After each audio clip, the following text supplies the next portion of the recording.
तेबे सामना को आसिला मोटेरा स्टाडियम रो आखि लागिगला भली फोटो। गुजरात रो अहमदाबाद रे तैयारी होइथिबा विश्वर सबुठारु बड़ स्टाडियम रो फोटो सामना कसिछि।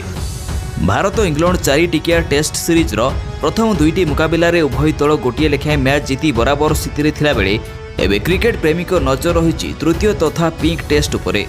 कारण प्रथम दुईटी टेस्ट चेन्नई रो एमए चिदाम्बरम स्टाडियम रे खेला जाइथिला। बड़का दुईटी टेस्ट किंतु अहमदाबाद रो मोटेरा रे निर्मित विश्वर सबुठारु बड़ क्रिकेट स्टाडियम रे खेला जिबार अछि। एणु ही स्टाडियम एबे आकर्षणर केन्द्र बिंदु पालटिछि। विशेषकर बुधवार अर्थात फेब्रुआरी 24 तारिख हेबाकु थिबा दिवारात्रि बा गोलापी बॉल टेस्ट को नहीं देश और देश बाहर प्रबल उत्साह परिलक्षित होछि। आ दुईटी जाक मैच लगी गुजरात क्रिकेट एसोसिएशन स्टाडियम रे 50% दर्शकों को मैच उपभोग करिवार सुजोग दैछथि। 2016 मसीहार ही स्टाडियम नवीकरण कार्य आरंभ होइतिला बेले गत वर्ष शेष होइछि। 1,10,000 दर्शक क्षमता थिबारु वर्तमान यह विश्वर सर्वबृहत क्रिकेट स्टाडियम पालटिछि। आउ खास कथा होछि टीम इंडिया रो खेलाड़ी तुलन में इंग्लिश टीम रो सदस्य माने मोटेरा स्टाडियम रो सौंदर्यता देखि आश्चर्य हो जाइछन्ते। स्टुअर्ट ब्रॉड को ठारू आरंभ करी बेन स्टोक्स जाए ट्वीट करी मोटेरा स्टाडियम रो फोटो शेयर करछन्ते।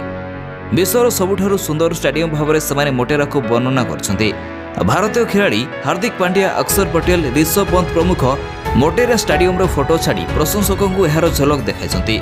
एपरकि इंग्लैंड रो पूर्वतन अधिनायक केविन पीटरसन मध्य मोटेरा रो फोटो प्रकाश करी एही विशाल स्टाडियम को क्रिकेटर को स्वप्नर रंगमंच भावे वर्णना करछन्ते। एही नवनिर्मित स्टाडियम रे भारत इंग्लैंड गोलापी बॉल टेस्ट प्रथम अंतर्जातीय मैच हेबो।